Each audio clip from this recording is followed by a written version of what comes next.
la musique de demain. On a parlé des différents formats. On va parler du coût de la musique. Vous parlez du streaming. Une célèbre société propose des abonnements à moins d'1 € par mois, ce qui ne ravit évidemment pas les artistes. Est-ce que l'on doit arriver demain à ce que la musique soit gratuite comme l'air ? Alors, on part d'un air de musique, par exemple.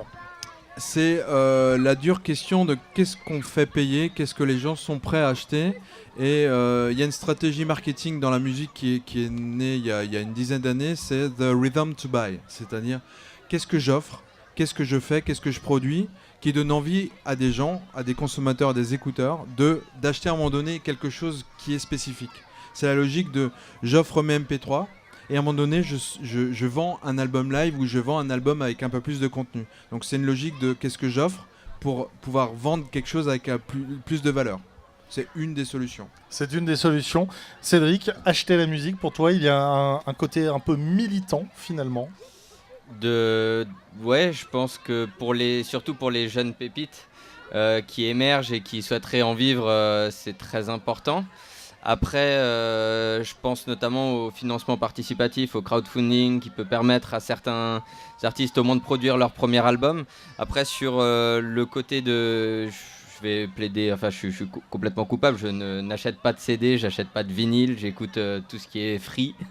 Donc ma position en tant que consommateur, c'est que effectivement sur le côté d'écoute, ça doit rester pour moi gratuit.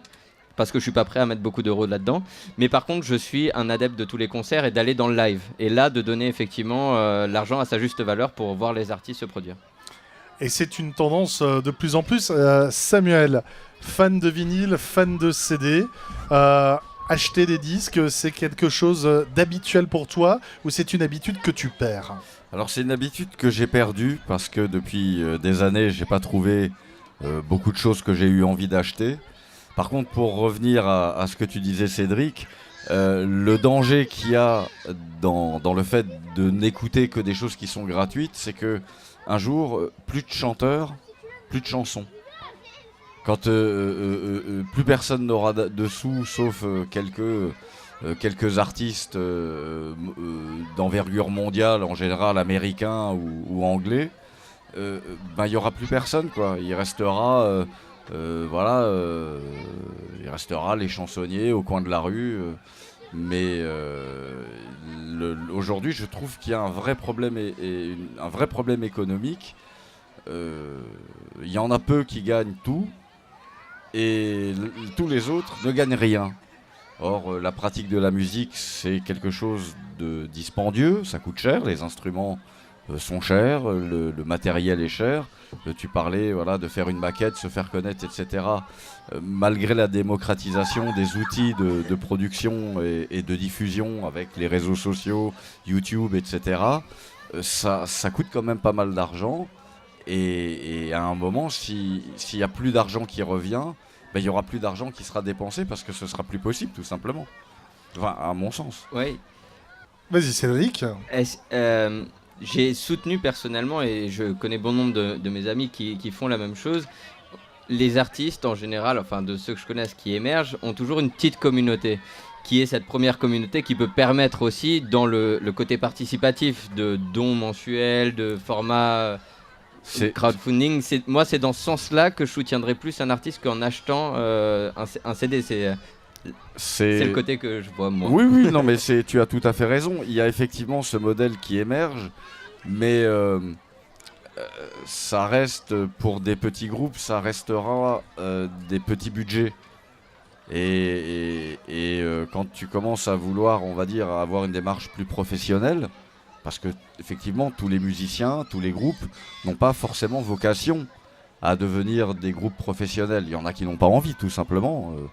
La pratique de la musique, c'est déjà une fin en soi. C'est pas forcément obligé d'être monétisé. Mais dès que tu veux passer à un stade plus professionnel, ne serait-ce que la réalisation d'un clip, ça se met quand même tout de suite à coûter 3, 4, 5, 10 000 euros. Enregistrer un album, c'est aussi 4, 5 000 euros. T'as vite fait d'avoir des budgets assez conséquents. Et même avec une base, on va dire, une communauté qui te suit au départ, J'ai peur que pour beaucoup, cette communauté soit trop petite pour arriver à réunir des sommes comme ça. Alors après, tu disais aussi que toi, tu préfères aller voir les groupes en concert, donc ça c'est super, mais beaucoup ne le font pas.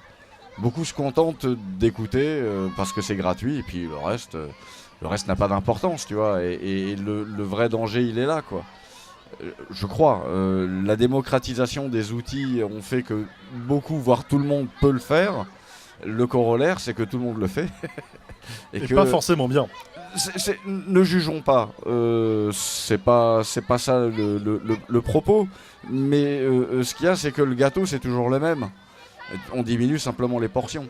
Après, comment faire pour avoir des portions plus grosses? J'avoue que si je savais, je l'aurais fait.